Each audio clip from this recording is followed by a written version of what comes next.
আর কি করে তৃণমূলটা লোকে করে কেন বলো তো? কোনো সুস্থ স্বাভাবিক মানুষ, চেতনা সম্পন্ন মানুষ তারা গিয়ে তৃণমূল করেন? তৃণমূলের অতি বড় সমর্থক বলবেন না আমি তৃণমূল করি। দেখো মমতা, আমি তো দিদিকে ভালোবাসি, চোর দেওয়া যায় না, কিন্তু দিদিকে আমি ভালো। তৃণমূল মানুষ করে কারা? যারা তৃণমূল করে তাদের সাক্ষাৎকার করে কোনোদিন জিজ্ঞেস করে কেন তৃণমূল করো বাবা?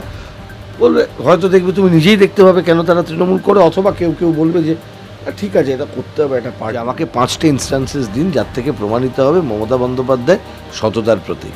মমতা বন্দ্যোপাধ্যায় সততার প্রতীক যদি হতেন, অরবিন্দ কেজরিওয়ালকে দেখেছো তো? অরবিন্দ কেজরিওয়াল জেলে গিয়েছিলেন, যদিও জেলে যাওয়ার পর অভিযোগ যখন এসছে তখন উনি করেননি, মুখ্যমন্ত্রিত্ব ছেড়ে দিয়েছেন। জেল থেকে আসাদের সম্পর্কে বলা হতো যে পদত্যাগ না করে, দেহত্যাগ না করলে পদত্যাগ করে না। আসলে যারা এটা করে তারা বোঝে, জন্মান্তর ধরে। কাজল শেখ যে এতদিন সামলেছে, তিনি এখন বলছেন যে অনুব্রত এসে কোনো কিছু বদলাতে পারবে না। কাজল শেখ কি বদলে দিয়েছেন? কাজল শেখ কি বদলাতে পেরেছেন? 2013 সালে ওই বোলপুরের পাশে নানুর, সেখানে একটা খুনের মামলায় কাজল শেখ নিজে একজন আসামি, যে মামলায় এই পুলিশের তদন্তে, সেই মামলাতে সেই সময় কোর্টে ভুল বুঝিয়ে একটি অর্ডার তুলেছেন, তাকে বাদ দিয়ে দেওয়া হয়েছে। তার নামও তো অসংখ্য খুনের সঙ্গে যুক্ত হয়ে গেছে। ফলে প্রশ্নটা ওটা নয়, এরা কেউ এক একজনেরকে পছন্দ করে না, কারণ ও থাকলে ওর পুরো একচ্ছত্র ক্ষমতাটা থাকবে না, তাহলে একটু ভাগ হয়ে গেল পাথরেরটা। আর কি করে তৃণমূলটা লোকে করে কেন বলো তো? কোনো সুস্থ স্বাভাবিক মানুষ, চেতনা সম্পন্ন মানুষ তারা গিয়ে তৃণমূল করেন? তৃণমূলের অতি বড় সমর্থক বলবেন না আমি তৃণমূল করি। দেখো মমতা, আমি তো দিদিকে ভালোবাসি, চোর দেওয়া যায় না, কিন্তু দিদিকে আমি ভালোবাসি। এর বাইরে কিছু নেই বলার। তৃণমূল মানুষ করে কারা? যারা তৃণমূল করে তাদের সাক্ষাৎকার করে কোনোদিন জিজ্ঞেস করে কেন তৃণমূল করো বাবা? বলবে হয়তো দেখবে, তুমি নিজেই দেখতে পাবে কেন তারা তৃণমূল করে, অথবা কেউ কেউ বলবে যে ঠিক আছে এটা করতে হবে, এটা পার্টি ইন পাওয়ার। তারা বলে মমতা বন্দ্যোপাধ্যায় সততার প্রতীক। কেউ বলে না এখন, আর কেউ বলে না। জিজ্ঞেস করো তুমি কি, আপনি কি মমতা বন্দ্যোপাধ্যায়কে সততার প্রতীক বলে মানেন? তৃণমূলের নেতাদের এই প্রশ্নটা করবে তো, আইদার ওই প্রশ্নটা দেখাতে দেবে না, বারণ করবে, বা তার উত্তর দেবে না। জিজ্ঞেস করো যে আমাকে 5টা ইনস্ট্যান্সেস দিন যার থেকে প্রমাণিত হবে মমতা বন্দ্যোপাধ্যায় সততার প্রতীক। মমতা বন্দ্যোপাধ্যায় সততার প্রতীক যদি হতেন, অরবিন্দ কেজরিওয়ালকে দেখেছো তো? অরবিন্দ কেজরিওয়াল জেলে গিয়েছিলেন, যদিও জেলে যাওয়ার পর অভিযোগ যখন এসছে তখন উনি করেননি, মুখ্যমন্ত্রিত্ব ছেড়ে দিয়েছেন জেল থেকে আসার পর নৈতিক কারণে। কোনোদিনও পারবেন না, কোনো দিনই পারবেন না, কারণ পারলে তো আবার অন্য কেউ ভাবছে ভাই তাড়াতাড়ি যাক, আমি গিয়ে দখল করে নেবো, জায়গাটায় বসবো। আর এমন একটা বিষয়, এটা এই স্বৈরতান্ত্রিকরা যা হয় তাতে করে তারা জায়গা ছাড়তে পারে না। এবং সত্যি যেটা কমিউনিস্টদের সম্পর্কে বলা হতো যে পদত্যাগ না করে, দেহত্যাগ না করলে পদত্যাগ করে না, আসলে যারা এটা করে তারা বোঝে। জন্মান্তর ধরেই চলেছে এই যারা এই রুলিং ক্লাসের রাজনীতি করে, স্বৈরতন্ত্রের রাজনীতি করে, তারা এই পদ্ধতিতেই স্বৈরাচারকে এস্টাবলিশ করে। এটাকে অন্য কিছু বলা যায় না যে I am the first, I am the second, I am the last. Ghatal master plan জানিয়ে ইতিমধ্যেই রাজনীতি সরগরম, ভোট আসে ভোট যায়, কিন্তু ঘাটাল মাস্টার প্ল্যান রয়ে যায়।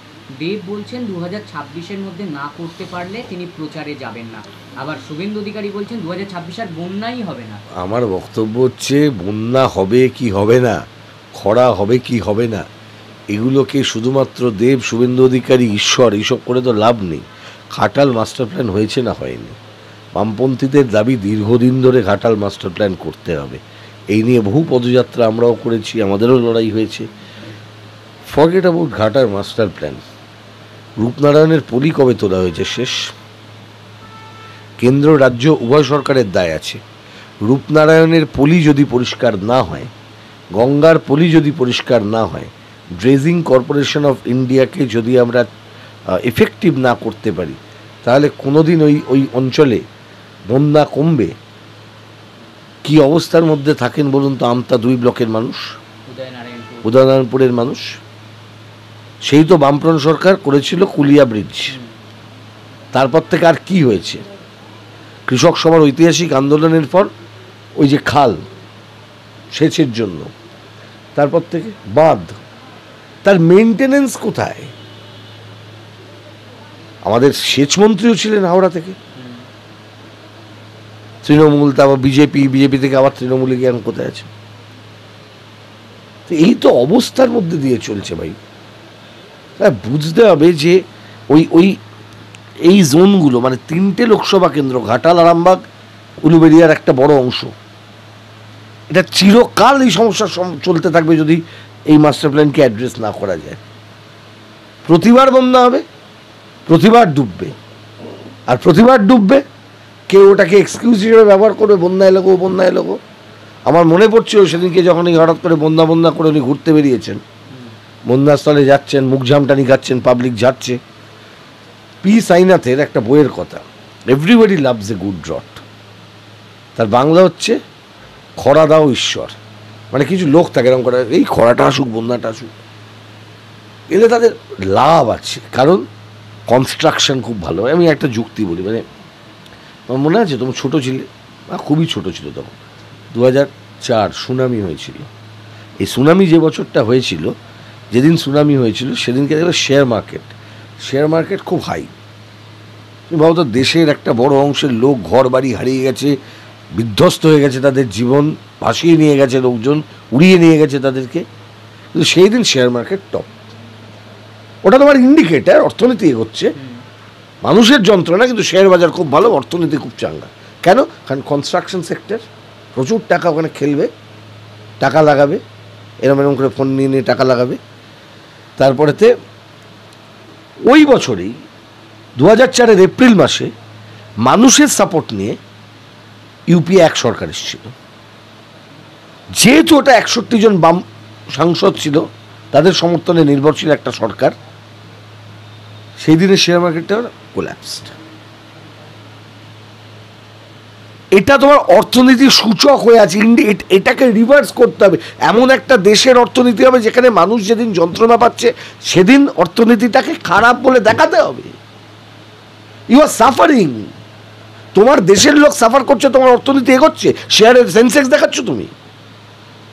আর যেদিনকে তোমার দেশের লোক ম্যান্ডেট দিয়ে একটা সরকার বদল করছে, সেদিনকে তুমি বলছো যে শেয়ার মার্কেট কোল্যাপস করছে। সেম থিং, বন্যা হবে হলে কিছু লোকের পয়সা রোজগারের রাস্তা বাড়ে, মানে গোপাল ভাঁড়ের মন্ত্রীর মতন রাজ্যে সমস্যা এলেই তার পকেট ভরে। এই সমস্যার সমাধান এরা করবেন না। বামফ্রন্ট সরকার ফান্ডামেন্টাল জায়গায় সমস্যার সমাধান করতে চেয়েছিলেন, তাই জন্য কুলিয়া ব্রিজ, যে খাল, আজকে তুমি তো জানো জয়পুর যে ওই খাল, দীর্ঘ কৃষকদের আন্দোলনের ফলে এই ঐতিহাসিক কাজ সম্পন্ন হয়েছিল। আজকে তারপরে এগোনোর দরকার ছিল। বামফ্রন্ট সরকার আজ থেকে 13 বছর আগে, 13 বছরে গোটা পৃথিবীতে অনেক কিছু বদলায়, তো তোমার শহরে বদলায়নি, তোমার গ্রামে বদলায়নি। তুমি ফান্ডামেন্টাল কি করলে? শুধুমাত্র ওখানে সুকান্ত পালের ছবি আর মমতা ব্যানার্জির ছবি দেওয়া ছাড়া, কিংবা ওই পুলক রায়ের ছবি মমতা ব্যানার্জির ছবি দেওয়া ছাড়া, বা দেব মমতা ব্যানার্জির ছবি দেওয়া ছাড়া ফান্ডামেন্টাল কি কাজ করলে এরা? আমি কোনো ফান্ডামেন্টাল ইস্যু অ্যাড্রেস করব না, আমি কোনো বিষয় যেটাতে আমার একটুও জনপ্রিয়তা হারাবে আমি সেটা করব না। আরে প্রশাসন চালাচ্ছ, তোমায় তো এগুলো অ্যাড্রেস করতে হবে, আজ না হয় কাল। আমি তোমায় বলছি, যত দিন এগোবে এই সরকার যদি থাকে, এই রাজ্য ডেডলক হয়ে যাবে, পর কাউকে করতে হবে না। এই government will be responsible for deadlocking this state. শেষ প্রশ্ন, কুণাল ঘোষ বারে বারে একের পর এক অডিও প্রকাশ করছেন, কলতান দাশগুপ্তেরও অডিও প্রকাশ করেছেন। তিনি তো তার মানে অনেকে বলছেন তৃণমূল ছেড়ে পুলিশের গোয়েন্দা দপ্তরে যোগদান। তোমার কি মনে হয় পুলিশ কুণাল ঘোষের এর বাইরে গোয়েন্দা দপ্তর নয়, পুলিশের একটা জিনিস আছে জানো তো, এই ধরনের কাজ যারা করে তাদেরকে একটা টার্ম বলা হয়। নবারুণ ভট্টাচার্য একটা ছোট গল্পও লিখেছেন, তার নাম খোচর। পুলিশের খোচর থাকে। আমি জানি না কুণাল ঘোষ কী করেছেন, বা আমি এখনই কুণাল ঘোষকে খোচর বলছি না, কিন্তু এই ধরনের কাজ যদি রিপিটেডলি এরকম প্রকাশ করে যান, তারা আইদার খোচর, পুলিশকে খবর দেয়, বা পুলিশের থেকে খবর নেয়, নিয়ে করে। কী বলবো, ওরা রাজনীতিতে আমি নেতার কথার উত্তর দিতে পারি, রাজনীতিতে আমি রেসপন্সিবল মানুষের কথার উত্তর দিতে পারি, কিন্তু একজন মানে যার উপর কোনো নিয়ন্ত্রণ নেই, যিনি যা ইচ্ছে তাই বলেন, তার মতন করে তিনি বলে যাচ্ছেন, তার কথাকে আমি কি বলবো? তার উত্তর দেওয়ার দরকার আছে? মনে হয় না খুব একটা দরকার আছে।